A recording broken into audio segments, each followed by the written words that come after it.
ಇಲ್ಲಿ ಬಂದಿರುವಂಥ ಎಲ್ಲ ಮಾಧ್ಯಮ ವರ್ಗದವರಿಗೂ ನಮಸ್ತೆ. ಸೊ ನನ್ನ ಕ್ಯಾರೆಕ್ಟರ್ ಬಂದು ದೇವದತ್ ದೇಶ್ಮುಖ್ ಅಂತ.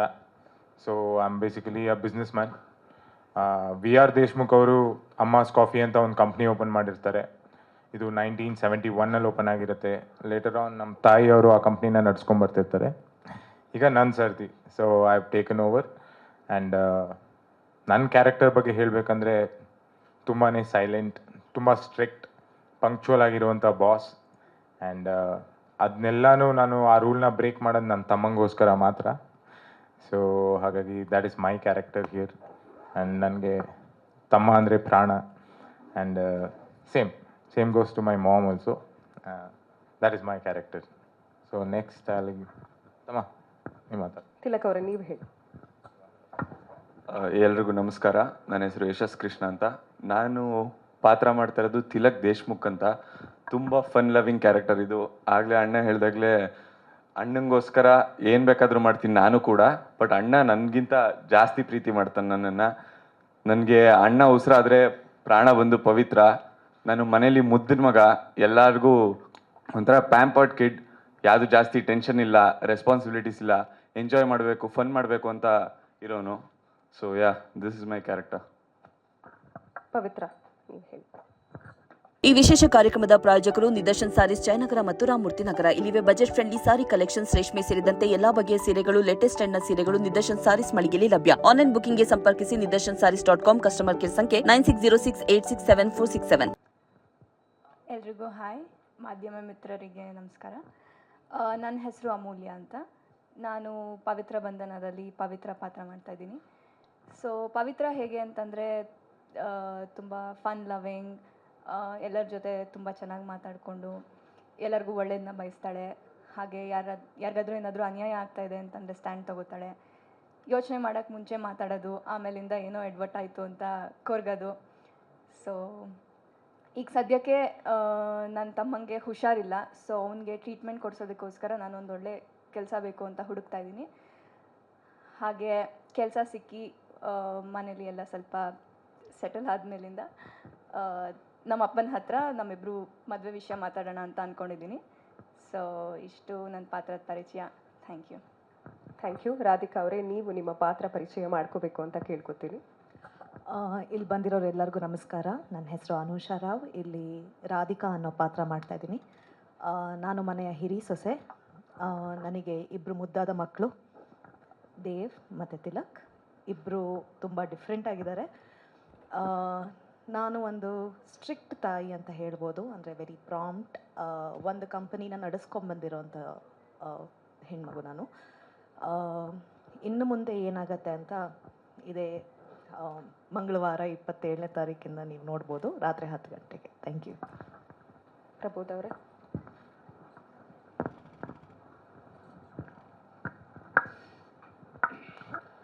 ಎಲ್ರಿಗೂ ನಮಸ್ಕಾರ. ನಾನು ಅಶೋಕ್ ಹೆಗಡೆ. ಇದರಲ್ಲಿ ಪ್ರಬೋಧ್ ದೇಶ್ಮುಖ್ ಅಂತ. ತುಂಬ ಒಂದು ಒಳ್ಳೆಯ ಪಾತ್ರ. ಈ ಕಥೆಯ ಹೋಗೋಕ್ಕೆ ನನ್ನ ಕೊಡುಗೆನೂ ಸ್ವಲ್ಪ ಇದೆ. ಕಲರ್ಸ್ ಕನ್ನಡಕ್ಕೆ JD ಸರಿಗೆ ಮತ್ತು ಶ್ರೀದೇವಿ ಮೇಡಮ್ಮು, ಡೈರೆಕ್ಟರ್ ಸರು, ಪ್ರೊಡ್ಯೂಸರ್ಗಳು ಎಲ್ರಿಗೂ ನಾನು ಧನ್ಯವಾದನ ಹೇಳೋಕ್ಕೆ ಇಷ್ಟಪಡ್ತೀನಿ. ಒಂದು ಅದ್ಭುತವಾದಂಥ ಒಂದು ಕಲಾವಿದರ ತಂಡ ಇದೆ. ಸೂರಜ್ ಇರ್ಬೋದು, ತಿಲಕ್ ಇರ್ಬೋದು, ಮೇಡಮ್. 100% ನಾವು ರಂಜಿಸ್ತೀವಿ ಜನರನ್ನ. ಇದಕ್ಕೂ ಜಾಸ್ತಿ ಏನು ಹೇಳೋಕ್ಕೆ ಇಷ್ಟಪಡಲ್ಲ. ಎಲ್ಲರಿಗೂ ನಮಸ್ಕಾರ. ನಮ್ರತಾ ಅವರೇ, ನೀವು ನಿಮ್ಮ ಪಾತ್ರ ಪರಿಚಯ ಮಾಡಿಕೊಡಿ. ಎಲ್ರಿಗೂ ನಮಸ್ಕಾರ. ನನ್ನ ಹೆಸರು ರುಹಾನಿ ಶೆಟ್ಟಿ ಅಂತ. ಸೊ ನಮ್ಮ ಪವಿತ್ರ ಬಂಧನದಲ್ಲಿ ನಾನು ನಮ್ರತ ಅನ್ನೋ ಕ್ಯಾರೆಕ್ಟರ್ನ ಮಾಡ್ತಾ ಇದ್ದೀನಿ. ಎಲ್ಲರೂ ನಾನು ಝೀಯಿಂದ ಆಚೆ ಬಂದಮೇಲೆ ಎಲ್ಲರೂ ಕಾಯ್ತಾಯಿದ್ರು, ಜನ ಕೇಳ್ತಾಯಿದ್ರು ಮಾಯ ಅವ್ರು ಎಲ್ಲಿ ಮಾಯಾಗಿ ಹೋಗಿದ್ದಾರೆ ಅಂತ ಹೇಳಿಬಿಟ್ಟು. ಮಾಯ ಎಲ್ಲಿ ಮಾಯಾಗಿ ಹೋಗಿಲ್ಲ, ಬಟ್ ಅಲ್ಲಿಂದ ಮಾಯ ಆಗಿ ಇಲ್ಲಿ ನಮ್ರತಾಗಿ ಬರ್ತಾ ಇದ್ದೀನಿ ನಾನು ವೆರಿ ಸೂನ್. ಸೊ ನನ್ನ ಪಾತ್ರದ ಬಗ್ಗೆ ಹೇಳಬೇಕು ಅಂದರೆ, ಕಲರ್ಸಲ್ಲಿ ನಾವು ಇಲ್ಲಿವರೆಗೂ ನೋಡಿದ ಹಾಗೆ ಯಾವುದೇ ನೆಗೆಟಿವ್ ಪಾತ್ರ ಆಗಿರ್ಬೋದು, ಅದರಲ್ಲಿ ಅವರೊಂದು ಸ್ವಲ್ಪ ಅದು ಮನಿ ಆಗಿರ್ಬೋದು, ಫೇಮ್ ಆಗಿರ್ಬೋದು, ಆ ಪವರ್ಗೋಸ್ಕರ ಮೇ ಬಿ ಅವರೊಂದು ಸ್ವಲ್ಪ ಹೀರೋ ಹಿಂದೆ ಇರ್ತಾರೆ. ಆ ಥರ ನಾನು ನೋಡ್ಕೊಂಡು ಬಂದಿರೋದು. ಬಟ್ ಇಲ್ಲಿ ನಮ್ರತಾ ಕ್ಯಾರೆಕ್ಟರ್ ಏನು ಸ್ಪೆಷಲ್ ಅಂದರೆ, she is only obsessive about Dev. She doesn't want money, she doesn't want fame, ಅದು ಇದು ಏನೂ ಬೇಕಾಗಿಲ್ಲ. She is only she is madly in love with Dev. So ದೇವ್ಗೋಸ್ಕರ ಏನು ಬೇಕಾದರೂ ಮಾಡುವಂಥ ಕ್ಯಾರೆಕ್ಟರ್. ಸೊ ತುಂಬ ಚೆನ್ನಾಗಿದೆ, ಖುಷಿ ಆಯಿತು. ಆ್ಯಂಡ್ ನಮ್ಮ ಮಧು ಸರ್ ಆಗಿರಲಿ, ಮಹೇಶ್ ಸರ್ ಆಗಿರಲಿ, ನಾನು ತುಂಬ ಥ್ಯಾಂಕ್ ಯು ಹೇಳೋಕ್ಕೆ ಇಷ್ಟಪಡ್ತೀನಿ. ನನ್ನನ್ನು ಈ ಪಾತ್ರಕ್ಕೆ ಚೂಸ್ ಮಾಡಿದ್ದಕ್ಕೆ ತುಂಬ ಇಷ್ಟಪಟ್ಟು ಮಾಡ್ತಾ ಇದ್ದೀನಿ. ಖುಷಿ ಇದೆ ಈ ಪಾತ್ರ ಎಷ್ಟು ಚೆನ್ನಾಗಿ ಮೂಡಿ ಬರ್ತಾ ಇದೆ ಅನ್ನೋದಕ್ಕೆ. ಹಾಗೆ ನಮ್ಮ ಇಡೀ ತಂಡದ ಬಗ್ಗೆ ಹೇಳಬೇಕು ಅಂದರೆ ಒಂದು ಒಳ್ಳೆಯ ಟೀಮ್ ಸಿಕ್ಕಿದೆ ಮತ್ತೆ ನನಗೆ. ಸೊ ಕಲರ್ಸಲ್ಲಿ ನಾನು ಯಾವತ್ತೂ ಕೆಲಸ ಮಾಡಿರಲಿಲ್ಲ, ಕಲರ್ ಸೂಪರಲ್ಲಿ ಕೆಲಸ ಮಾಡಿದ್ದೆ. ಸೊ ಕಲರ್ಸಲ್ಲಿ ಕೆಲಸ ಮಾಡ್ತಿರೋದು ಖುಷಿ ಇದೆ ನನಗೆ. ಆ್ಯಂಡ್ ನಮ್ಮ ಎಂಟೈರ್ ಟೀಮ್ ಹೇಳಬೇಕು ಅಂದರೆ ಎಲ್ಲರೂ ಅದ್ಭುತವಾದ ನಟರು, ತುಂಬ ಚೆನ್ನಾಗಿ ಮಾಡ್ತಿದ್ದಾರೆ. ಆ್ಯಂಡ್ ನಮ್ಮ ಸೂರಜ್ ಅವ್ರಿಗೂ ಆಲ್ ದ ವೆರಿ ಬೆಸ್ಟ್. ಹೊಸದಾಗಿ ನಮ್ಮ ಸೀರಿಯಲಿಂದ ಲಾಂಚ್ ಆಗ್ತಾ ಇದ್ದಾರೆ, ತುಂಬ ಖುಷಿ ಇದೆ. ಹಾಗೆ ಆದಷ್ಟು ಬೇಗ, ಇನ್ನು 27ಕ್ಕಿಂತ ದಿನ ತುಂಬ ಕಮ್ಮಿ ಇದೆ. ನಿಮ್ಮ ಕಲರ್ಸ್ ಕನ್ನಡದಲ್ಲಿ 10 ಗಂಟೆಗೆ ಬರ್ತಾ ಇದ್ದೀವಿ, ಎಲ್ಲರೂ ನೋಡಿ ನಮ್ಮ ಈ ತಂಡಕ್ಕೆ ಆಶೀರ್ವಾದ ಇರಲಿ, ಹಾಗೆ ಸಪೋರ್ಟ್ ಇರಲಿ ಅಂತ ನಾನು ಕೇಳ್ಕೊತಾ ಇದ್ದೀನಿ. Thank you so much. Madhu ಅವರೇ, ಕಥೆಯ ಕುರಿತು 2 ಮಾತುಗಳನ್ನು ಆಡಬೇಕು ಅಂತ ಕೇಳ್ಕೊತೀನಿ. ಎಲ್ರಿಗೂ ನಮಸ್ಕಾರ. ಎಲ್ರಿಗೂ ಥ್ಯಾಂಕ್ ಯು. ಮೊದಲನೇದಾಗಿ ನನ್ನನ್ನು ಸೀಲಿದ್ದವನ್ನ ಕಲರ್ಸಿಗೆ ಕರ್ಕೊಂಡ್ಬಂದಿದ್ದು ಪುನೀತ್ ಸರು, ಅವರಿಗೆ ನಾನು ಥ್ಯಾಂಕ್ ಯು ಹೇಳ್ತೀನಿ. ನನ್ನ ನಂಬಿ ಈ ಕತೆನ ಕೊಟ್ಟಂತಹ ಜೆ ಡಿ ಸರ್ಗೆ ಥ್ಯಾಂಕ್ ಯು. ಅಂದರೆ ಇದು ಒಂದು ಯುನಿಕ್ ಕತೆ ಅಂತ ಹೇಳ್ಬೋದು. ಅಂದರೆ ಪವಿತ್ರ ಬಂಧನ ಅಂದರೆ ಒಂದು ಪವಿತ್ರವಾದ ಬಂಧನದೊಳಗೆ ಇದ್ದಾಳೆ. ಅದು ಪವಿತ್ರವಾದ ಬಂಧನದೊಳಗೆ ಇರೋದ್ರಿಂದನೇ ಆ ಕತೆಗೆ ಪವಿತ್ರ ಬಂಧನ ಅಂತ ಟೈಟ್ ಇಟ್ಟಿರೋದು. ಅಂದರೆ ಈಗೆಲ್ಲ ಹೆಂಗೆ ಅಂತಂದರೆ ಗೊತ್ತಿಲ್ಲ ಇದು ತಪ್ಪೋ ಸರಿನೋ ಅಂತ. ಅಂದರೆ ಗಂಡು ಮಕ್ಕಳು ಮಾಡೋ ಎಡವಟ್ಟುಗಳಿಂದ ಹೆಣ್ಮಕ್ಳು ಸಫರ್ ಆಗ್ತಾರೆ ಅನ್ನೋ ಥರ. ಅದೊಂದು ಈಗ ತಮ್ಮ ಪವಿತ್ರನ ಇಷ್ಟಪಟ್ಟಿರ್ತಾರೆ, ಅವಳೊಂದು ಬಂಧನಕ್ಕೆ ಸಿಗಾಕೊಂಡಿರ್ತಾಳೆ. ತಮ್ಮನ ಆಸೆನ ಈಡೇರ್ಸೋಕ್ಕೋಸ್ಕರ ಅಣ್ಣ ಮದುವೆ ಆಗ್ತಾನೆ. ಪವಿತ್ರ ತನಗಿಷ್ಟ ಇಲ್ಲದೆ ಮದುವೆ ಆಗ್ತಾಳೆ, ಆ ಒಂದು ಬಂಧನಗಳು ಸಿಗಾಕೋತಾಳೆ. ಎಲ್ಲರೂ ಚೆನ್ನಾಗಿ ಆಗ್ತಾಯಿದೆ, ಚೆನ್ನಾಗಿ ಮಾಡ್ತಾಯಿದ್ದೀವಿ, ಚೆನ್ನಾಗಿ ಬರುತ್ತೆ ಅಂತ ನನ್ನ ಪರ್ಸ್ನಲ್ ಒಪಿನಿಯನು. ಒಳ್ಳೆಯದಾಗಲಿ ಎಲ್ರಿಗೂ. Thank you. ಫಸ್ಟ್ ಸ್ಪೀಚ್ ನಂದು, ಏನಾದರೂ ತಪ್ಪಿರೋ ದಯವಿಟ್ಟು ಕ್ಷಮಿಸಿ. ಆಮೇಲೆ ಕೊನೆಯಲ್ಲಿ ಮಾತಾಡೋದಕ್ಕೆ ಏನು ಉಳಿದಿರಲ್ಲ, ಎಲ್ಲ ಹೇಳಿದ್ದಾರೆ. ಸೊ ನಂದು ಮೊದಲನೇದು ಮಧು ಸರ್ ಹೇಳ್ದಂಗೆ ಎಲ್ಲರಿಗೂ thanks. Beginning from Puneeth sir, J D sir, Apoorva madam ಮತ್ತು ಶ್ರೀದೇವಿ ಮೇಡಮ್. ಇಲ್ಲಿ ನಮ್ಮ ಹೊಸ ತಂಡಕ್ಕೆ ಕರೆದು ನಮಗೊಂದು ಅವಕಾಶ ಕೊಟ್ಟಿದ್ದಾರೆ. ಸೊ ಅದಕ್ಕೆ ತುಂಬ ಧನ್ಯವಾದ. ನಮ್ಗೆ ಒಂದು ಹೊಸ ತಂಡ ಸಿಕ್ಕಿದೆ. ಅದರಲ್ಲಿ 4 ವರ್ಷದ ಮಗುವಿಂದ 70 ವರ್ಷದ ಸೀನಿಯರ್ ಸಿಟಿಸನ್ ತನಕ ಇದ್ದಾರೆ ನಮ್ಮ ತಂಡದಲ್ಲಿ. ಸೊ ಎಲ್ಲರದು ಚೆನ್ನಾಗಿದೆ, ಎಲ್ಲರನ್ನೂ ಹರಿಸ್ದಂಗೆ ನಮ್ಮನ್ನು ಹರಿಸಿ. ಮೊದಲನೇ ಪ್ರಯತ್ನ ಇಷ್ಟೇ ಕೇಳ್ಕೊಳ್ಳೋದು. Thank you. ಬಾಸ್ ಶುರು ಆಗ್ತಿದ್ದಂಗೆ ಸೂರಜ್ ಅವರು ಸೀರಿಯಲ್ಗೆ ಬರ್ತಾರೆ. ಅವರಿಗೆ ಈ ಕ್ಷೇತ್ರ ತುಂಬ ಹೊಸ್ತು. ಸೊ ನಾಯಕ ನಟನಾಗಿ ಅವ್ರನ್ನ ನೀವು ತಯಾರಿ ಮಾಡಬೇಕು, ಹೇಗಿತ್ತು ಅಂತ? ಅವ್ರಿಗೂ ಹೊಸದು, ಇದು ಕಲಿಯೋ ಹಂಬಲ ಇದೆ. ಅದಕ್ಕೋಸ್ಕರನೇ ನೀನಾಸಮ್ಮ ಅವ್ರು ಮೆಂಟ್ರ್ ಇದ್ದಾರೆ, ಅವರು ಇವ್ರಿಗೆ ಗೈಡ್ ಮಾಡ್ತಾ ಇದ್ದಾರೆ. ಇವ್ರಿಗೆ ಉತ್ಸಾಹ ಇರೋದ್ರಿಂದ ಅದು ಇವರಿಗೆ ತೊಂದರೆ ಆಗಲ್ಲ ಅಂತ ನನ್ನ ಭಾವನೆ. ಆನೆಸ್ಟ್ ಇದೆ, ಕಲಿಯೋ ಕಾತರ ಇದೆ, ಅದನ್ನು ಚೆನ್ನಾಗಿ ಮಾಡ್ತಾಯಿದ್ದಾರೆ, ತಯಾರಿ ಚೆನ್ನಾಗಿ ಮಾಡ್ಕೋತಾ ಇದ್ದಾರೆ. ಸೀನ್ ಶುರುವಾಗಿನ ಮುಂಚೆನೇ ಅದ್ರ ಹಿಂದೆ ತಾಲೀಮು ತುಂಬ ಇದೆ. ಅಮೂಲ್ಯ ಅವರೇ, ಈ ಹಿಂದೆ ದಾಸಪುರಂದರ ಬೃಂದಾವನ ಧಾರಾವಾಹಿಯನ್ನ ಮಾಡಿದ್ರಿ.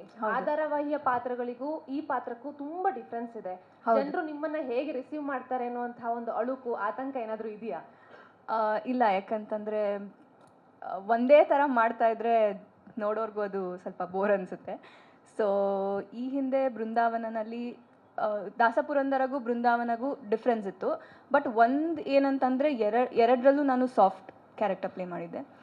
ಇದರಲ್ಲಿ ಸಾಫ್ಟ್ ಅಂತ ಫುಲ್ ಸಾಫ್ಟು ಅಲ್ಲ, ಅಲ್ಲಿ ನೆಸೆಸಿಟಿ ಇದೆ ಅಂತಂದಾಗ ಸ್ಟ್ಯಾಂಡ್ ತೊಗೊಳ್ಳೋಂಥ ಪಾತ್ರ, ಅದು ಒಂದು ಎಕ್ಸ್ಟ್ರಾ ಚಾಲೆಂಜಿಂಗು ಇವಾಗ. ಯಾಕಂತಂದರೆ ಈ ಹಿಂದೆ ಮಾಡಿರೋ ಎರಡರಲ್ಲೂ ಆ ಥರ ಕ್ಯಾರೆಕ್ಟರ್ ಇರಲಿಲ್ಲ. ಸೊ ಆಬ್ವಿಯಸ್ಲಿ ಇದು ಚೇಂಜ್ ಇರೋದ್ರಿಂದ ಇದನ್ನ ಇನ್ನೂ ಚೆನ್ನಾಗಿ ಆಕ್ಸೆಪ್ಟ್ ಮಾಡ್ಕೋತಾರೆ, ಇದು ಇಷ್ಟ ಆಗುತ್ತೆ ಅಂತ ಅಂದ್ಕೊಂಡಿದ್ದೀನಿ.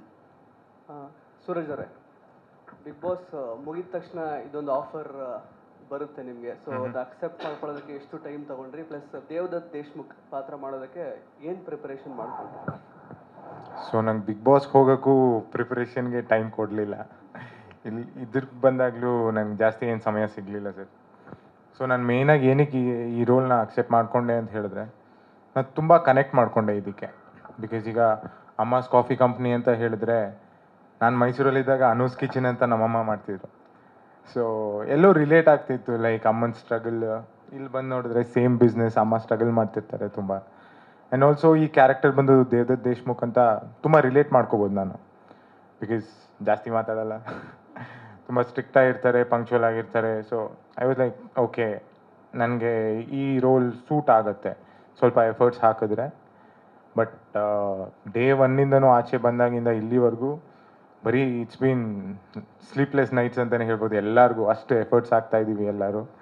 ಸೊ ಎಫರ್ಟ್ಸ್ ಹಾಕಿಲ್ಲ ನಮ್ಮ ಡೈರೆಕ್ಟ್ರು ಬಿಡ್ತಾನೂ ಇಲ್ಲ ನಮಗೆ. So yes, so it's been an incredible journey ಈಗ. ಸೊ ಯಾ, ಆ ಥರ. Thank you.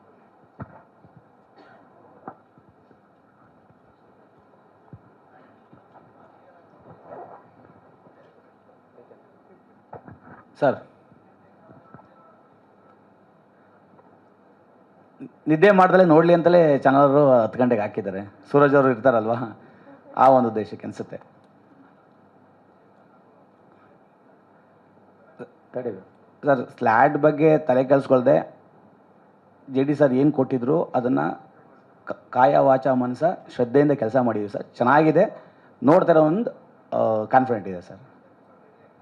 ಸರ್, ಈಗ ಒಂದು ಜಾಸ್ತಿ ಇಲ್ಲ, ಒಂದು 5 ಎಪಿಸೋಡು, 2 ಎಪಿಸೋಡ್ ಫುಲ್ ರೆಡಿ ಇದೆ, 5 ಎಪಿಸೋಡ್ ಫುಲ್ ಶೂಟ್ ಮಾಡಿ ಇಟ್ಕೊಂಡಿದ್ವಿ. ಜಾಸ್ತಿನೂ ಶೂಟ್ ಹೋಗಿಲ್ಲ ಸರ್. ಸರ್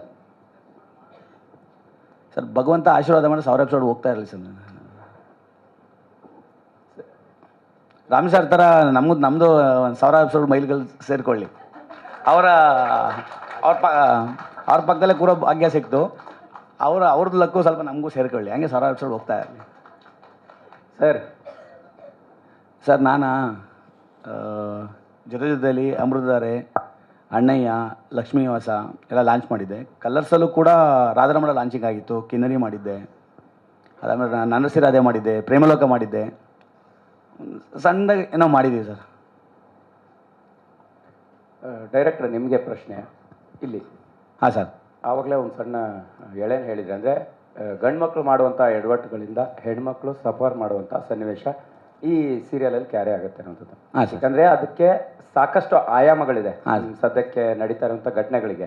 ಸೊ ಹಾಗಾಗಿ ಇದು ಪರ್ಟಿಕ್ಯುಲರ್ ಆಗಿ ಒಂದಿಷ್ಟು ಇನ್ಸಿಡೆಂಟ್ಸ್ ಹೇಳೋದಾದರೆ ಯಾವ ರೀತಿ ಕ್ಯಾರಿ ಆಗುತ್ತೆ ಅಂತ. ನಾನು ಹೊರಗಡೆಯ ಯಾವ ಇನ್ಸಿಡೆಂಟ್ಗೂ ಇದಕ್ಕೂ ಹೋಲಿಕೆ ಇಲ್ಲ. ನಾನು ಹೇಳಿದ್ದು ತಮ್ಮ ಮಾಡೋ ಎಡವಟ್ಟಿಗೆ ನಮ್ಮ ಪವಿತ್ರ ಸಫರ್ ಆಗ್ತಾಳೆ, ಇಷ್ಟೇ ಇದರ ಹೂರಣ.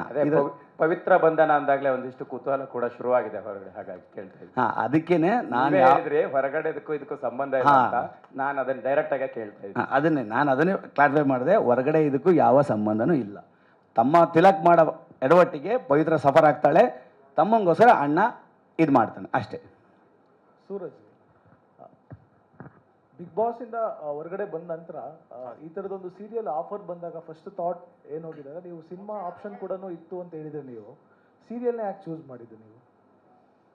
ಸೊ ಸೀರಿಯಲ್ ಚೂಸ್ ಮಾಡೋಕ್ಕೆ ಅದೇ ನಾನು ಹೇಳ್ದಂಗೆ ದ ಸ್ಟೋರಿ ಲೈನ್. ಸೊ ನನ್ನ ಸಿನಿಮಾಗೆ ಆಫರ್ಸ್ ಹೇಳಿದರು, ಬಟ್ ಎಲ್ಲೂ ಸ್ಟೋರೀಸ್ ಏನೂ ಕೇಳಿರಲಿಲ್ಲ. ಬಟ್ ಇಲ್ಲಿ ನಾನು ಬರ್ತಿದ್ದಂಗೆ ನಾನು ಒಂದು 2 ಡೇಸಲ್ಲಿ ಮಧು ಸರ್ನ ಮೀಟ್ ಮಾಡ್ತೀನಿ. ಮಧು ಸರ್ ಆಡಿಷನ್ ತೊಗೋತಾರೆ ನನಗೆ. ಸೊ ಅವ್ರ ಸ್ಟೋರಿ ಎಲ್ಲ ಹೇಳಿದಾಗ ಎಲ್ಲೋ ರಿಲೇಟ್ ಮಾಡಿಕೊಂಡೆ. ನನಗೆ ಅಲ್ಲೇ ನಾನು ಕನ್ಫರ್ಮೇಷನ್ ಕೊಟ್ಟಿರಲಿಲ್ಲ ಅವ್ರಿಗೆ. ಸೊ ಇವೆಂಚುಲಿ ಯೋಚನೆ ಮಾಡಿದಾಗ like this will be a very good learning journey ಅಂತ ನನಗನ್ನಿಸ್ತು. ಬಿಕಾಸ್ ಸೀರಿಯಲ್ ಅಂತ ಬಂದಾಗ ತುಂಬಾ ಆ್ಯಂಗಲ್ಸಲ್ಲಿ ಶಾರ್ಟ್ಸ್ ಎಲ್ಲ ತೊಗೋತಿರ್ತಾರೆ. ಸೊ ವೈಡ್ ಆ್ಯಂಗಲ್ ಆಗಲಿ, ಕ್ಲೋಸಪ್ ಆಗಲಿ, ಸಜೆಷನ್ಸ್ ಆಗಲಿ. ಸೊ ಇಲ್ಲಿ ನಿಮಗೆ ಕಲಿಯೋಕ್ಕೆ ತುಂಬಾ ಸಿಗುತ್ತೆ. So that is one of the main reasons ನಾನು ಏನಕ್ಕೆ ಸೀರಿಯಲ್ನ ಆಫ್ ಮಾಡಿಕೊಂಡೆ ಅಂತಂದರೆ. ಆ್ಯಂಡ್ ಟು ಬಿ ಆನೆಸ್ಟ್, ಇದೊಂದು ಹೇಳಬೇಕು, ನಾನು ಆ್ಯಕ್ಟರ್ ಅಲ್ಲ. So I am trying my level best to like, ಇವರೆಲ್ಲ ಸೀನಿಯರ್ ಆರ್ಟಿಸ್ಟ್ ಇದ್ದಾರೆ. ಓಂ ಸಾಯಿ ಪ್ರಕಾಶ್ ಸರ್ ಇದ್ದಾರೆ, and Ashok Hegde sir, Vijay Kashi sir, Anusha Raman. So ಎಲ್ಲ ಸೀನಿಯರ್ಸ್ ಮಧ್ಯೆ ಇದೊಂದು ತುಂಬ ಒಳ್ಳೆಯ ಆಪರ್ಚುನಿಟಿ ಕಲಿಯೋಕ್ಕೆ ಅಂತ ನಾನು ಭಾವಿಸಿದ್ದೀನಿ. ಆ್ಯಂಡ್ ಆಲ್ಸೋ ನನ್ಗೆ ಆಗ್ತಿದ್ದಂಥ ಕಷ್ಟಗಳು ಹೇಗೆ ಅಂದರೆ, ಈಗ ವೈಡ್ ಆ್ಯಂಗಲಲ್ಲಿ ತುಂಬ ಚೆನ್ನಾಗಿ ಆ್ಯಕ್ಟ್ ಮಾಡಿಬಿಡ್ತೀನಿ. ಸೊ ಕ್ಲೋಸಪ್ ಬಂದಾಗ ಸೇಮ್ ಆ್ಯಕ್ಟಿಂಗ್ ವಾಪಸ್ ಮಾಡಬೇಕಾಗಿರುತ್ತೆ. ಸೊ ಅದೆಲ್ಲ ನೋಡ್ತಾ ನೋಡ್ತಾ ನೋಡ್ತಾ ಬಂದರೆ ಲೈಕ್ ತುಂಬ ಕಲಿಯೋಕ್ಕಿದೆ ಸರ್ ಇಲ್ಲಿ. So I am enjoying the process. So ಇನ್ನೂ ಕಲಿತಾ ಇದ್ದೀನಿ. ಸೊ ಈ ಸಪೋರ್ಟ್ ಹಿಂಗೆ ಇರಲಿ ಅಂತ ಹೇಳ್ತೀನಿ sir. Thank you. Director sir, ಸ್ಲ್ಯಾಟು ನಾನು ನೋಡೋಕೆ ಹೋಗಲಿಲ್ಲ ಟೈಮು, ಅಂದರೆ ಅದಕ್ಕೆ ಅಷ್ಟು ಇಂಪಾರ್ಟೆನ್ಸ್ ಕೊಡಲಿಲ್ಲ ಅಂತ ನೀವು ಅಂದ್ರಿ. ಬಟ್ ಹೊಸ ಧಾರಾವಾಹಿಗೆ ಸ್ಲ್ಯಾಟ್ ತುಂಬ ಇಂಪಾರ್ಟೆಂಟ್ ಆಗುತ್ತೆ, ಆ ಟೈಮಿಂಗ್ಸು. ಯಾಕಂದರೆ 10 ಗಂಟೆಗೆ ಬರೋವಂಥ ಧಾರಾವಾಹಿಗಳು ಯಾವ ಥರದಂತ ನಿಮಗೂ ಗೊತ್ತಿರುತ್ತೆ. ಒಂದ್ಸಲ TRP ಡೌನ್ ಆದಾಗಲೂ 10 ಗಂಟೆಗೆ ಆಗ್ತಾರೆ. ಬಟ್ ಓಕೆ, ಆ್ಯಕ್ಟರ್ಗಳೆಲ್ಲ ತುಂಬ ಫೇಮ್ ಇರೋರು ಇದ್ದಾರೆ. ಸೂರಜ್ ಬಿಗ್ ಬಾಸಿಂದ ಖ್ಯಾತಿ ಪಡೆದಿರೋ ಅಂಥವ್ರು. ಬಟ್ ಸ್ಲ್ಯಾಟ್ ಬಗ್ಗೆ ನೀವು ಯೋಚನೆ ಮಾಡಲೇ ಇಲ್ವಾ ಅಂತ ಟೈಮಿಂಗ್ಸ್? ಆನೆಸ್ಟಾಗಿ ಹೇಳಬೇಕು ಅಂದರೆ ಒಂದ್ಸರಿ 10 ಗಂಟೆ ಅಂದಾಗ ಜರ್ಕಾಗಿದ್ದು ನಿಜ. ಆದರೆ ಚೆನ್ನಾಗಿದೆ, ಆ ಸ್ಲ್ಯಾಟಿಗೆ ಹಾಕಿದ್ರೆ ಚೆನ್ನಾಗಿ ಆಗುತ್ತೆ ಅಂತ ಚಾನಲವರು ಡಿಸಿಷನ್ ತೊಗೊಂಡಾಗ ಒಂದು ಪಾಸಿಟಿವ್ ಮೈಂಡಲ್ಲಿ ಯೋಚನೆ ಮಾಡೋಣ ನಾನು. ಹಾಗಾಗಿ ಅದರ ಯಾವ ನೆಗೆಟಿವ್ ಆಲೋಚನೆಗಳು ನನ್ನ ತಲೆಯಲ್ಲಿ ಇಲ್ಲ. ಚೆನ್ನಾಗಿ ಎಪಿಸೋಡ್ ಎಷ್ಟು ಚಾಲೆಂಜ್ ಅನ್ಸುತ್ತೆ ಸರ್? ಈಗ ಆ ಸ್ಲ್ಯಾಟಿಂದ ಕೆಳಗೆ ಬರಬೇಕು ಅಂದರೆ ನಿಮಗೆ ಕೆಳಗೆ ಯಾಕೆ ಬರ್ತೀವಿ? ಅಲ್ಲೇ 1000 ಎಪಿಸೋಡ್ ಹೋಗ್ತೀವಲ್ಲ. 9 ಗಂಟೆ ಆ ಸ್ಲ್ಯಾಟಿಗೆ ತರಬೇಕು ಅಂತ ಅನ್ಸಿದ್ರೆ ಅಲ್ಲ, 10 ಗಂಟೆಗೆ 1000 ಎಪಿಸೋಡ್ ಹೋಗ್ತೀವಲ್ಲ ಬಿಡಿ, ಯಾಕೆ ಕೆಳಗಡೆ ಬರ್ತೀವಿ? ಇನ್ನು ಮೇಲೆ ಹೋಗೋಣ 1000 ಎಪಿಸೋಡ್ಗೆ. 11 ಗಂಟೆಗೆ ಹೋದ್ರೆ ಓಕೆನಾ? ಮೇಡಮ್, ಜನ 9:30 11 ಗಂಟೆ ತನಕ ಬಿಗ್ ಬಾಸ್ ನೋಡ್ತಾ ಇದ್ರು. So time doesn't matter. ನಮ್ಮ ಸೀರಿಯಲ್ ಚೆನ್ನಾಗಿದೆ, ಜನ ನೋಡ್ತಾರೆ ಅನ್ನೋ ಭಾವನೆ.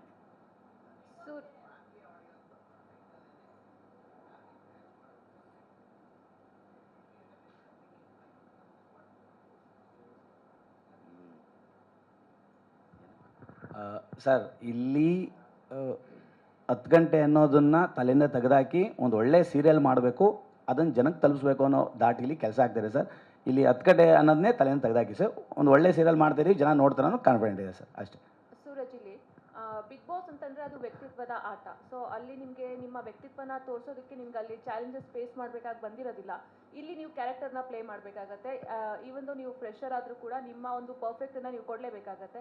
ಸೊ ಫ್ರೆಷರ್ ಆಗಿ ನಿಮಗೆ ಏನಾದರೂ ಇಲ್ಲಿ ರ್ಯಾಗಿಂಗು ಅಥವಾ ಏನಾದರೂ ಆ ಥರದ ಎಕ್ಸ್ಪೀರಿಯನ್ಸ್ ಆಯಿತಾ? ಫ್ರೆಷರ್ ಆಗಿ ಆ್ಯಕ್ಟಿಂಗ್ನ ನೀವು ಸ್ಟಾರ್ಟ್ ಮಾಡಿದಂತಹ ಈ ಒಂದು ಸೀರಿಯಲ್ ಮೂಲಕವಾಗಿ ಹೇಳೋದಾದ್ರೆ. ಇಲ್ಲ, ಎಲ್ಲರೂ ರ್ಯಾಗ್ ಮಾಡ್ತಿದ್ದಾರೆ ನನಗೆ. ಹೇಳ್ಬೇಡ ಅಂತ ಬ್ಯಾಕ್ ಸ್ಟೇಜಲ್ಲಿ ಹೇಳಿದ್ರು. Just kidding. ಇಲ್ಲ, ಆ ಥರ ಎಲ್ಲ ಏನಿಲ್ಲ. ಯಾರೂ ರ್ಯಾಗ್ ಮಾಡ್ತಿಲ್ಲ. They are very friendly. Like ಈ ಥರ ಟೀಮ್ ಸಿಕ್ಕಿರೋದು ಐ ಆಮ್ ವೆರಿ ಲಕ್ಕಿ ಅಂತಲೇ ಹೇಳ್ಬೋದು. ಬಟ್ ತುಂಬ ಸಪೋರ್ಟಿವ್ ಇದ್ದಾರೆ ಎಲ್ಲರೂ. ಈಗ ಯಾವ್ದಾದ್ರು ಒಂದು ಟೇಕ್ ಸರಿಗೆ ಬರಲಿಲ್ಲ ಅಂದರೆ ಅವರೇ ಬಂದು ನನಗೆ ಹೇಳ್ತಾರೆ, ಅನುಷಾ ಮ್ಯಾಮ್ ಆಗಿರಲಿ, ಲೈಕ್ ಇನ್ನೊಂದ್ಸತಿ ತಗೋ, ಯು ಕ್ಯಾನ್ ಡೂ ದಿಸ್ ಅಂತ ತುಂಬ ಸಪೋರ್ಟಿವ್ ಆಗಿದ್ದಾರೆ. So I am very lucky to be working with this team ಅಂತ ಹೇಳ್ತೀನಿ ನಾನು. ನಿರ್ದೇಶಕರಿಗೆ ಇದು ಪ್ರಶ್ನೆ. ಈ ಪಾತ್ರದ ಆಯ್ಕೆ ಅಂದರೆ ಸೂರಜ್ ಅವರೇ ಮೊದಲ ಆಯ್ಕೆ ಆಗಿದ್ದಾರೆ. Because no offence to Suraj ಅವ್ರಿನ್ನೂ ಲೈಕ್ ಅಂದರೆ ಅವ್ರ ಆ್ಯಕ್ಟಿಂಗ್ ಪೊಟೆನ್ಷಿಯಲ್ ನಮ್ಗೆ ಇನ್ನೂ ಗೊತ್ತಿಲ್ಲ. ಸೊ ಮೊದಲ ಆಯ್ಕೆ ಅವರೇ ಆಗಿದ್ರಾ ಅಥವಾ ಆಲ್ರೆಡಿ ನುರಿತ ನಟರುಗಳು ಇದ್ರಲ್ವಾ? ಸರ್, ತುಂಬ ಜನ ದೊಡ್ಡ ದೊಡ್ಡ ಕಲಾವಿದರೆ ಆಗಿದ್ದರು, ಋಣ ಇರಲಿಲ್ಲ ಸರ್. ಆ ಟೈಮಿಗೆ ಆ ಗಳಿಗೆಗೆ ಸೂರಜ್ ಸಿಕ್ಕರು ಸರ್, ಅವರು ಒಳಗಡೆ ಬಂದರು ಸರ್. ಓಕೆ. ಡೈರೆಕ್ಟರ್ ಸರ್ಗೆ ಪ್ರತಿಯೊಂದು ಸೀರಿಯಲ್ ಕೂಡ ಇತ್ತೀಚೆಗೆ ಬರ್ತಿರೋವಂಥದ್ದು ಜನರಿಗೆ ತುಂಬ ಕನೆಕ್ಟ್ ಆಗಿರುತ್ತೆ. ಎಕ್ಸಾಂಪಲ್ ಭಾಗ್ಯಲಕ್ಷ್ಮಿ ಇರ್ಬೋದು, ನಂದಗೋಕುಲ ಇರ್ಬೋದು, ಜನರಿಗೆ ತುಂಬ ಕನೆಕ್ಟ್ ಆಗಿ ಹತ್ತಿರವಾದಂತಹ ಸೀರಿಯಲ್ಗಳು. ಸೊ ನಿಮ್ಮ ಸೀರಿಯಲಲ್ಲಿ ಜನರಿಗೆ ಕನೆಕ್ಟ್ ಆಗುವಂತಹ ಅಂಶಗಳೇನಾದ್ರು ಹೇಳ್ಬೋದಾ? ಇದೆಯಾ? ಇದೆ. ಏನು ಅಂತಂದರೆ, ಪವಿತ್ರ ಅಪ್ಪನ ಕಷ್ಟಗಳನ್ನ ಹೆಗಲ ಮೇಲೆ ಹಾಕ್ಕೊಂಡು ತನ್ನ ಮನೇನ ಮುಂದುವರ್ಸ್ಕೊಂಡು ಹೋಗುವಂಥ ಒಂದು ಸ್ವಾಭಿಮಾನಿ ಹೆಣ್ಣು. ಅಲ್ಲಿ ಎಲ್ಲ ಪ್ರತಿ ಕುಟುಂಬದಲ್ಲೂ ಆಗೋವಂಥದ್ದು. ಆಮೇಲೆ ತಿಲಕ್ ಅಣ್ಣ ತಮ್ಮಂದ್ರ ಕಥೆ ಇದೆ. ತಮ್ಮನ ಆಶೋತ್ತರಗಳನ್ನ ಏನೇ ನಾನು ಪ್ರಾಣ ಕೊಟ್ಟಾದರೂ ಕಾಪಾಡ್ತೀನಿ ಅನ್ನೋ ಒಂದು ಮನೋಭಾವನೆ ಇಟ್ಕೊಂಡು ಅಣ್ಣ ತಮ್ಮಂದ್ರ ಕಥೆ ಇದೆ. ಆಮೇಲೆ ಒಂದು ಮಧ್ಯಮ ವರ್ಗ ಕುಟುಂಬ ಏನೇ ಕಷ್ಟಗಳಿದ್ರೂ ಕೂಡ ನಗನಗ್ತಾ ಸಂಸಾರ ಸಾಗಿಸ್ಕೊಂಡು ಹೋಗ್ಬೇಕು ಅನ್ನೋದು ಹೀರೋಯಿನ್ ಮನೆದಿದೆ. ಓವರಾಲ್ ನಮ್ಮ ಮಧ್ಯೆ ನಡೆಯೋಂಥರ ಎಲ್ಲ ಎಲಿಮೆಂಟ್ಸ್ಗಳು ಕೂಡ ಈ ಸೀರಿಯಲಲ್ಲಿ ಇದೆ. ಓಕೆ. ಸೂರಜ್ ಅವರಿಗೆ ಮತ್ತೊಂದು ಪ್ರಶ್ನೆ. ಸೋಷಿಯಲ್ ಮೀಡಿಯಾದಲ್ಲಿ ಒಂದಷ್ಟು ಕಾಂಟ್ರವರ್ಸಿ ನಡೀತಾ ಇದೆ. ಏನಂದರೆ ಸೂರಜ್ ಅವರು ಪವಿತ್ರ ಬಂಧನ ಸೀರಿಯಲ್ಗೆ ಈ ಮೊದಲೇ ಸೆಲೆಕ್ಟ್ ಆಗಿದ್ರು. ಬಟ್ ಅವ್ರನ್ನ ಗ್ರ್ಯಾಂಡಾಗಿ ಲಾಂಚ್ ಮಾಡಬೇಕು ಅಂತ ಫಸ್ಟ್ ಬಿಗ್ ಬಾಸ್ಗೆ ಕಳಿಸಿ, ಬಿಗ್ ಬಾಸಿಂದ ಮತ್ತೆ ಬೇಗ ಹೊರಗಡೆ ಕರೆಸ್ಕೊಂಡು ಪವಿತ್ರ ಬಂಧನಕ್ಕೆ ಕಾಸ್ಟಿಂಗ್ ಮಾಡಿದ್ದಾರೆ. ಅವ್ರಿಗೆ ಸ್ವಲ್ಪ ಪಾಪ್ಯುಲಾರಿಟಿ ಕೊಡೋಣ ಅಂತ ಒಂದು 2-3 ಕಡೆ ಕಾಂಟ್ರವರ್ಸಿಯಲ್ ಸ್ಟೇಟ್ಮೆಂಟ್ ಹೋಗ್ತಾ ಇದೆ. ಈ ಬಗ್ಗೆ ನಿಮ್ದೇನು ಕ್ಲಾರಿಫಿಕೇಶನ್? ಮ್ಯಾಮ್, ಹಂಗೆ ಆಗಿದ್ರೆ ಚೆನ್ನಾಗಿರ್ತಿತ್ತು. ಯಾಕಂದರೆ ಬಿಗ್ ಬಾಸ್ ಮನೆಯೊಳಗೆ ಪ್ರಾಕ್ಟೀಸರು ಮಾಡ್ಕೊ ಆಚೆ ಬರ್ತಿದೆ. ಸ್ವಲ್ಪ ಆ್ಯಕ್ಟಿಂಗ್ ಎಲ್ಲ ಅಲ್ಲಿ ಅಷ್ಟೊಂದು ಜನ ನಟರಿದ್ರು, ಎಲ್ಲರ ಹತ್ರ ಸ್ವಲ್ಪ ಹೇಳಿಸ್ಕೊಂಬರ್ತಿದ್ದೆ. ಬಟ್ ಆ ಥರ ಎಲ್ಲ ಏನೂ ಇಲ್ಲ. ಆಚೆ ಬಂದಮೇಲೆ ಅವ್ರು ಅಪ್ರೋಚ್ ಮಾಡ್ತಾರೆ, ಅವರು ಹುಡುಕ್ತಿರ್ತಾರೆ ತುಂಬ ಯಾರೋ ಒಬ್ರು ಬೇಕು ಅಂತ ಲೀಡ್ ರೋಲಲ್ಲಿ. ಸೊ ಆಚೆ ಬಂದಮೇಲೆ ಸಿಕ್ಕಿದ್ದು ಮ್ಯಾಮ್. ಆ ಥರ ಎಲ್ಲ ಏನಿಲ್ಲ. Nothing like that. All the best. Thank you. Dev ಅವರೇ ತಾಯಿ ಕ್ಯಾರೆಕ್ಟರ್ ಮಾಡ್ತಿದ್ದಲ್ಲ, ನಿಮ್ಮ ದೇವರ ಕ್ಯಾರೆಕ್ಟರ್ ಮತ್ತೆ ತಾಯಿ ಕ್ಯಾರೆಕ್ಟರ್ ಮಾಡ್ತಿದ್ದಲ್ಲ ನಿಮಗೆ? ನಮಸ್ತೆ, ರಾಧಿಕಾ. ಸಾರಿ, ಅಂದ್ರೆ ನೀವು ಕರ್ಣ ಸೀರಿಯಲ್ ಅಲ್ಲಿ ಒಳ್ಳೆ ರೀತಿಯಲ್ಲಿ ಇದ್ದು ಮತ್ತೆ ವಿಲನ್ ಆದ್ರಿ. ಹೌದು. ಸ್ಟಾರ್ಟಿಂಗ್ ವಿಲನ್ ಅಥವಾ ಮತ್ತೆ ಇಲ್ಲೂ ಕೂಡ ಒಳ್ಳೆಯವರಾಗಿ ಮತ್ತೆ ವಿಲನ್ ಆಗ್ತೀರಾ ಅಂತ? ಇಲ್ಲ, ಇಲ್ಲಿ ಮಾಡ್ತಾ ಇರೋದು ಪಾಸಿಟಿವ್ ರೋಲೇ. ಅದಕ್ಕೂ ಇದಕ್ಕೂ ತುಂಬ ಡಿಫ್ರೆನ್ಸ್ ಇದೆ. ಆಲ್ಸೋ ಇನ್ನೊಂದು ಆ್ಯಡ್ ಮಾಡೋಕ್ಕೆ ಇಷ್ಟಪಡ್ತೀನಿ. 10 ಗಂಟೆ ಸ್ಲಾಟ್ ಬಗ್ಗೆ ಏನೋ ಮಾತು ಬಂತು. ಯಾಕೆ 10 ಗಂಟೆ? ಫ್ಯಾಮಿಲಿ ಸ್ಟೋರಿ ಆದ್ದರಿಂದ 10 ಗಂಟೆ ತೊಗೊಂಡ್ರೆ ಯಾರೂ ನೋಡೋದಿಲ್ಲ ಅಂತ ನಾವು ಇದನ್ನು ಒಂದು ಮೈಂಡ್ಸೆಟ್ನ ಚೇಂಜ್ ಮಾಡಿಬಿಟ್ಟು 10 ಗಂಟೆಗೆ ಇನ್ನೂ ಆಡಿಯನ್ಸ್ನ ಪುಲ್ ಮಾಡ್ಕೋಬೋದು ಅಂತ ನಮಗೆ ಒಂದು ಕಾನ್ಫಿಡೆನ್ಸ್ ಇದೆ. ನಮ್ಮ ಕತೆ ಚೆನ್ನಾಗಿದೆ, ಚೆನ್ನಾಗಿ ಮೂಡ್ ಬರ್ತಾ ಇದೆ. ಸೊ ಅದ್ರ ಬಗ್ಗೆ ನಮಗೆ ಒಂದು ಟೀಮ್ ಆಗಿ ನಮಗೇನು ಡೌಟ್ ಇಲ್ಲ. ಡೈರೆಕ್ಟ್ರೆ, ನಿಮ್ಮ ಟೈಟ್ಲು ಚೆನ್ನಾಗಿದೆ. ಹಾಂ ಸರ್. 10 ಗಂಟೆ ಸ್ಟಾರ್ಟು ಓಕೆ, ಬಟ್ ಆದರೆ ಈ ಹೇಳ್ತಿರೋ ವಿಚಾರ ಇದೆಯಲ್ಲ, 10 ಗಂಟೆ ಜನ ಭಾಳ ನಿರೀಕ್ಷೆ ಇಟ್ಕೊಂಡು ನೋಡ್ತಿರ್ತಾರೆ, ಅಂದರೆ ಮಲ್ಗೋ ಟೈಮಲ್ಲಿ ನೋಡೋವಂಥ. ಬಟ್ ಅವ್ರಿಗೆ ನೀವು ಹೇಳೋ ವಿಚಾರ ಕೂಡ ಒಂದಷ್ಟು ಒಳ್ಳೇದಿದ್ರೆ ತುಂಬ ಒಳ್ಳೆಯದು. ಏನಾಗ್ತಿದೆ, ಬಹುತೇಕ ಸೀರಿಯಲ್ಗಳು ಬರ್ತಿರೋದ್ರಲ್ಲ ಬರೀ ನೆಗೆಟಿವ್ ಹೇಳಿ ಹೇಳಿ ಎಲ್ಲರೂ ಮನಸ್ಸಲ್ಲಿ ಅದು ಪ್ರಭಾವ ಜಾಸ್ತಿ ಬೀರ್ತಾ ಇದೆ. ಆದಷ್ಟು ಒಳ್ಳೆಯ ವಿಚಾರಗಳನ್ನ ಹೇಳಿದ್ರೆ ಅವ್ರ ಮನಸ್ಥಿತಿನೂ ಚೇಂಜ್ ಆಗುತ್ತೆ, ನಿಮ್ಮ ಸೀರಿಯಲ್ನಿಂದನೂ ಒಂದಷ್ಟು ಬದಲಾವಣೆ ಮಾಡಿದಷ್ಟು ಒಂದು ಒಳ್ಳೆಯ ಕೆಲಸ ನಿಮ್ಮಿಂದನೂ ಆಗುತ್ತೆ ಅನ್ಸುತ್ತಪ್ಪ. ಆ ಥರದ್ದೇನೋ ಇದೆಯಾ, ಅಥವಾ ಇಲ್ಲೂ ನೆಗೆಟಿವ್ ಹೇಳ್ತೇವೆ, ಬರೀ ಹೆಣ್ಮಕ್ಳನ್ನ ವಿಲ್ಲನ್ ತೋರಿಸಿ ಗಂಡು ಮಕ್ಳು ಏನೂ ಅಲ್ಲ ಅನ್ನೋ ಥರ ಮಾಡಿಬಿಟ್ಟಿದ್ದೀರಾ? ಸರ್, ಇಲ್ಲಿ ಒಳ್ಳೆಯದು ಕೆಟ್ಟದ್ದು ಎರಡೂ ಇರುತ್ತೆ ಸರ್. ಇಲ್ಲಿ ಒಳ್ಳೇದು ಕೆಟ್ಟದ್ದು ಎರಡೂ ಇರುತ್ತೆ ಸರ್. 10 ಗಂಟೆ ಅಂದ ತಕ್ಷಣ ಫ್ಯಾಮಿಲಿ ಆಡಿಯನ್ಸ್ ಇರ್ತಾರೆ, ಆಡಿಯನ್ಸ್ ಇಲ್ಲ ಅಂತಲ್ಲ. ಒಂದು ಮನೆ ಮಂದಿ ಎಲ್ಲ ಕೂತು ನೋಡೋವಂಥ ಸೀರಿಯಲ್ ಆಗಿರೋದ್ರಿಂದ 10 ಗಂಟೆಗೆ ಹಾಕಿದ್ದಾರೆ. ಆ ಒಳ್ಳೆ ಎಲಿಮೆಂಟ್ಸು ಖಂಡಿತವಾಗ್ಲೂ ಈ ಸೀರಿಯಲ್ ಇದೆ ಸರ್. ನೀವು ನೋಡಿ ನನಗೊಂದು ಸರಿ ಫೋನ್ ಮಾಡಿ ಸರ್. ಚೆನ್ನಾಗಿಲ್ಲ ಅಂದರೆ ಹೇಳಿ, ಅದನ್ನು ನಾನು ತಿದ್ಕೋತೀನಿ ಸರ್.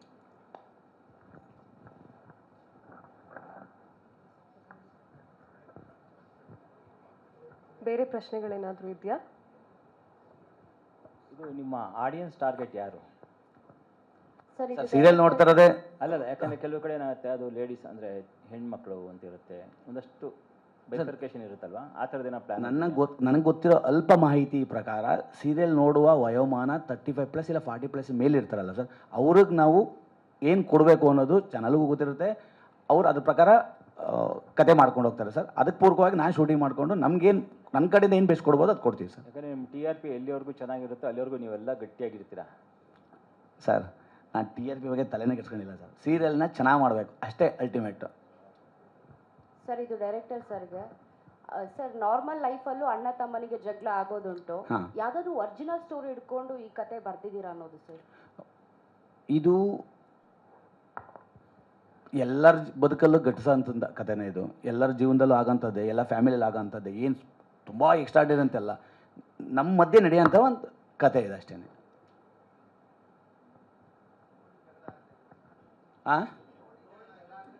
ಜಗಳ ಆಗಲ್ಲ ಸರ್, ನೀವು ಇಷ್ಟಪಡ್ತೀರಾ ಅದನ್ನು. ಅಣ್ಣನ ತಮ್ಮಂದ್ರೆ ಹಿಂಗಿರಬೇಕು ಅನ್ನೋದೊಂದು ಕೂಡು ಕುಟುಂಬ ಅಂದರೆ ಹಿಂಗಿರಬೇಕು, ಅಣ್ಣ ತಮ್ಮಂದ್ರೆ ಹಿಂಗಿರಬೇಕು, ನನ್ನ ಮಗಳು ಹಿಂಗಿರಬೇಕು ಅನ್ನೋ ಹೀರೋಯಿನ್ ನೋಡಿ ಇದು ಮಾಡ್ತೀನಿ. ತುಂಬ ದೊಡ್ಡ ತಾರ ಬಳಗ ಸರ್. ತುಂಬ ಸಾಯಿ ಪ್ರಕಾಶ್ ಸರ್ ಇದ್ದಾರೆ, ವಿಜಯಕಾಂತ್ ಸರ್ ಇದ್ದಾರೆ, ಅನುಷಾ ಮೇಡಮ್ ಇದ್ದಾರೆ, ಆಮೇಲೆ ಪದ್ಮಕಲಾ ಇದ್ದಾರೆ, ಬಾಬು ಹಿರಣ್ಯ ಇದ್ದಾರೆ, ಅಂಬರೀಶ್ ಸಾರಂಗಿ ಸರ್ ಇದ್ದಾರೆ, ಅಶೋಕ್ ಸರ್ ಇದ್ದಾರೆ, ಸ್ನೇಹ ಸ್ವಾಭಿಮಾನಿ ಇದ್ದಾರೆ, ಗೋಕುಲ್ ಇದ್ದಾರೆ, ಆಮೇಲೆ ನಿಶಿತಾ ಗೌಡ ಇದ್ದಾರೆ, ಆಮೇಲೆ ರೋಹಿತ್ ನಾಯರ್ ಇದ್ದಾರೆ, ರುಹಾನಿ ಶೆಟ್ಟಿ ಅವರಿದ್ದಾರೆ, ಯಶಸ್ ಕಿರಣ್ ಇದ್ದಾರೆ. ಒಂದು ದೊಡ್ಡ ತಾರಾ ಬಳಗ, ಒಂದು 26 ಮೆಂಬರ್ಸ್ ಇದ್ದಾರೆ. ಆಮೇಲೆ ಎಲ್ಲದು ಮರ್ತೆ ಚಿದಾನಂದ್ ಸರ್ ಇದ್ದಾರೆ, ಹೇಮದತ್ ಇದ್ದಾರೆ. ಒಂದು ದೊಡ್ಡ ತಾರಾ ಬಳಗ, ಒಂದು ಒಳ್ಳೆ ಕತೆ ಸರ್. ಇದು 35 to 35+ ಇದ್ದವ್ರನ್ನ ಟಾರ್ಗೆಟ್ ಆಡಿಯನ್ಸ್ ಅಂತ ಹೇಳಿದ್ರಿ. ಈಗ ಸೂರಜ್ ಅವರು ಆ್ಯಕ್ಚುಲಿ ಅವರು ಈಸ್ ಲೈಕ್ ಬೈ ಜೆನ್ಜೀಸ್ ಆಲ್ಸೋ. ಅಂದರೆ ಆ ಥರ ಕಥೆ ಯಾಕೆ ಮಾಡ್ಕೊಳ್ಬಾರ್ದು? ಆ್ಯಕ್ಚುಲಿ ಅವ್ರನ್ನೂ ಕೂಡ ಟಾರ್ಗೆಟ್ ಮಾಡ್ಬೋದಲ್ಲ? ಅದಕ್ಕೆ ಅಲ್ಲ ಸರ್ ಇವ್ರನ್ನ ಹಾಕೊಂಡಿರೋದು. ಅದೇ ಅವ್ರನ್ನ ಹಾಕೊಂಡು 35+ ಹಳೇದೇ ಮಾಡಬೇಡಿ ಅಂತ. 35+ಗೆ ಇವರು, 25+ಗೆ ಇವರು ಒಳಗಡೆ ಇವ್ರು ನೋಡ್ಲಿ ಅಂತಲೇ ಈಗ 10 ಗಂಟೆಗೆ ಹಾಕಿರೋದಲ್ವಾ? 2 ಗಂಟೆ 3 ಗಂಟೆ ಆಗುತ್ತೆ ಅವ್ರು ಮಲಗ. ಅದೇ ಸೂರಜ್ ಅವ್ರು ಇದಾರಲ್ಲ,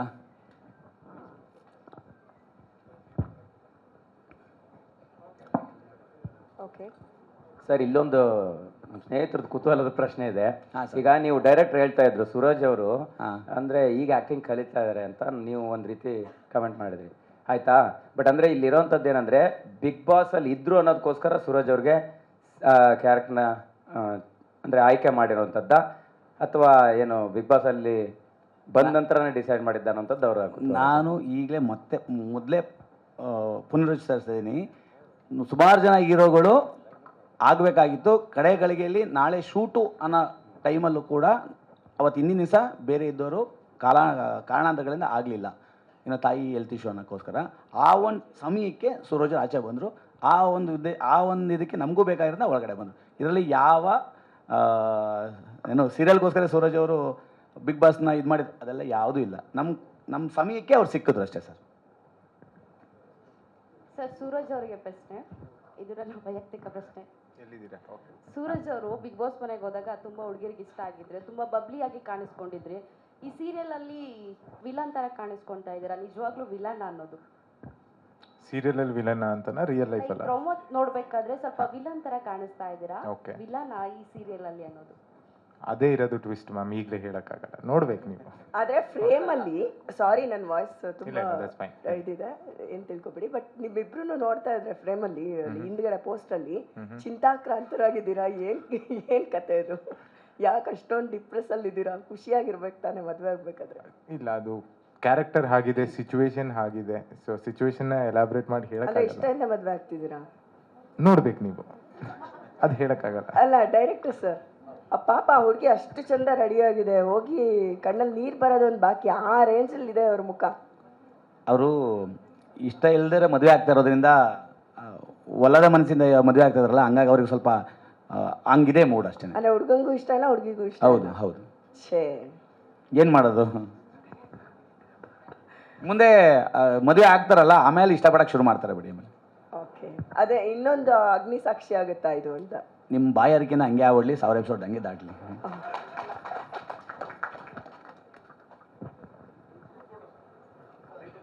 ಥ್ಯಾಂಕ್ ಯು ಸೋ ಮಚ್ ಎಲ್ರಿಗೂ ಥ್ಯಾಂಕ್ ಯು.